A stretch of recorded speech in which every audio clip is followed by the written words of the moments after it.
सुनन तिरमिज़ी में सही सनद के साथ रवायत है, नबी करीम सल्लल्लाहु अलैहि वसल्लम ने फरमाया, आखिरी ज़माने में मोमन के ख्वाब कम ही झूठे होंगे और उन लोगों का ख्वाब सच्चा होगा जो ज़्यादा सच बोलते होंगे।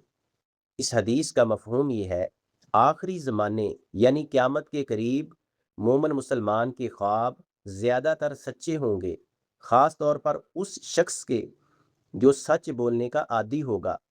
सच्चाई इंसान के दिल को साफ और बातिन को पाक करती है, जिसका असर उसके ख्वाबों पर भी ज़ाहिर होता है।